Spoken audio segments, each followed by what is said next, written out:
Essa noite eu quero falar sobre Jesus Cristo. Quero fazer a pergunta: quem é Jesus?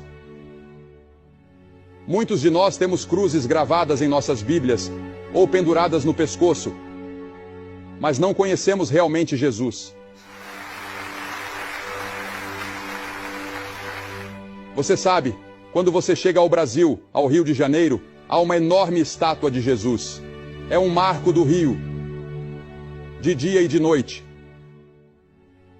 Ela tem 40 metros de altura. São 40 metros de uma ponta dos dedos à outra, com os braços estendidos. Alguém chamou este ano, neste país, de o Ano de Jesus. Uma das emissoras transmitiu recentemente uma minissérie sobre Jesus. Minha filha escreveu um livro chamado Só Me Dê Jesus. Há um movimento entre os adolescentes que faz a pergunta: o que Jesus faria?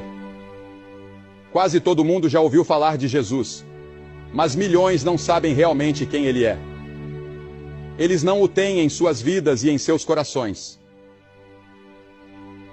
E o mundo hoje está à procura de um Messias que venha nos salvar. Muitos anos atrás, o profeta Ezequiel disse: procurei entre eles um homem, mas não encontrei nenhum. Em outras palavras, Deus estava procurando alguém sobre quem ele pudesse colocar sua mão, abençoar e usar. E ele não encontrou ninguém disposto a se render completamente e entregar sua vida a ele. O mundo hoje, se você ler os jornais e assistir aos telejornais, está correndo loucamente rumo, eu creio, ao Armagedon. Essa noite, no Oriente Médio, estão lutando de novo pelas mesmas coisas pelas quais lutam há centenas de anos. Tiveram reunião após reunião, trégua após trégua, tratado após tratado, e promessas feitas por todos os lados. Mas de alguma forma, eles não conseguem parar de lutar. Veja, o homem é um fracasso moral. Deus é a nossa única esperança. Os planos de Deus. Os planos de Deus já estão formados e estão claramente declarados nas Escrituras. E à sua direita, no céu, está sentado um homem que foi desprezado, ignorado e rejeitado pelos homens quando veio à Terra pela primeira vez, e que ainda é rejeitado e ignorado pela maioria da raça humana. Deus prometeu que ele será o futuro governante do mundo.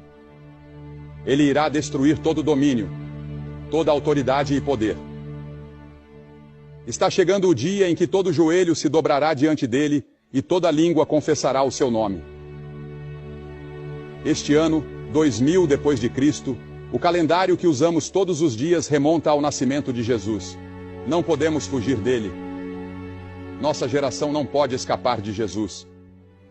Ao longo dos anos, tantas peças, livros, óperas e filmes foram feitos sobre Jesus. Em março e abril, as revistas Newsweek e US News and World Report publicaram reportagens de capa sobre ele. Na sua matéria de capa sobre ciência e ideias, a US News trouxe o título: Por que Jesus morreu? Por que há tanto interesse por Jesus hoje? Essa é a pergunta que você tem feito? Quem é essa pessoa que fez mais para transformar a história humana do que qualquer homem que já viveu? Ele viveu apenas 33 anos. Sua jornada mais longa foi de menos de 160 quilômetros. Ele é apenas um herói popular ou um revolucionário? Ou ele é quem disse ser o Filho do Deus vivo? Quem é essa pessoa que exige que o chamemos de Filho de Deus e o sigamos até a morte? Sabemos que ele era um homem. Ele era completamente humano. Ele era o homem representativo. Ele era o homem por inteiro. Ele foi identificado e contado entre os transgressores. As Escrituras dizem 83 vezes no Novo Testamento que ele é chamado de Filho do Homem. Há muitos lugares nas Escrituras que nos lembram de sua humanidade. A Bíblia ensina que ele teve fome. A Bíblia ensina que ele estava cansado, na parte de trás de um barco ele dormia. Ele conheceu as alegrias da amizade. Ele foi mal compreendido e desprezado. Ele chorou no túmulo de um ente querido. Ele teve que lutar contra a tentação e suportar a decepção. Ele afirmou ser o único Filho de Deus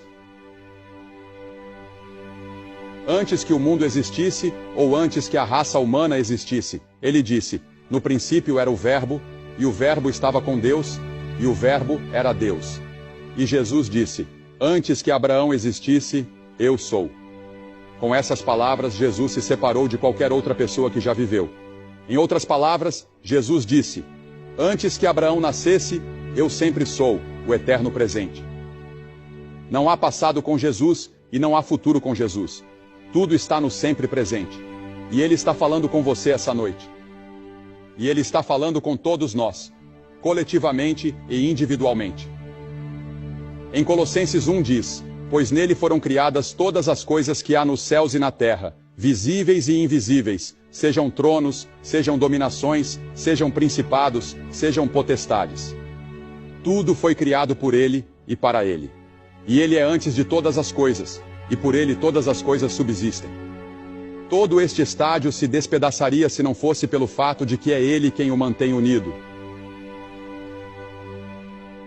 A declaração de Pedro em Mateus 16:16. Tu és o Cristo, o Filho do Deus vivo. Quando Ele veio a Belém, aquilo não foi o seu nascimento ou o seu começo. Ele já existia. Aquilo foi sua encarnação.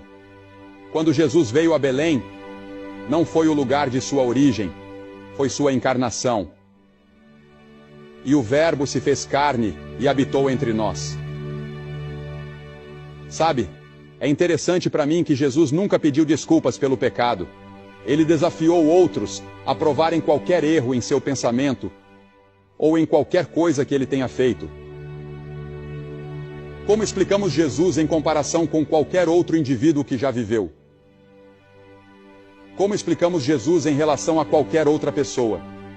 Qual é a causa básica do ódio, da ganância, da luxúria, da guerra hoje, da injustiça racial e da divisão racial?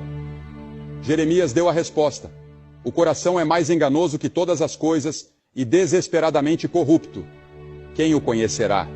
O rei Davi disse: em pecado me concebeu minha mãe. Eu nasci em pecado, disse Davi. Ele disse: fui formado na iniquidade. A Bíblia diz em Mateus 15 que do coração procedem maus pensamentos, homicídios, adultérios, prostituições, furtos, falsos testemunhos e blasfêmias. Eu acho que precisamos fazer algo a respeito das armas.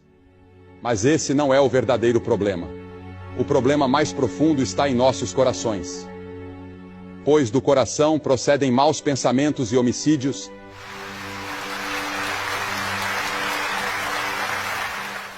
e adultérios, e furtos e blasfêmias. Todas essas coisas vêm do coração dos homens e das mulheres. Como você explica Jesus, sua autoridade? Ninguém jamais falou como este homem falou, diz João 7. Ele perdoava pecados. Nenhum outro profeta jamais perdoou pecados. Maomé não tentou isso. Buda não fez isso. Ninguém mais na história jamais disse: teus pecados estão perdoados. Ele também tinha autoridade sobre a natureza. Quando o mar estava revolto e a tempestade rugia, ele apenas levantou a mão e disse: cala-te, aquieta-te. E o mar se acalmou e a tempestade cessou. Ele tinha autoridade sobre as doenças. Toda pessoa doente que veio até ele com fé e que ele tocou, foi curada. Mas e quanto à sua morte? Diferente de qualquer outra pessoa que já existiu.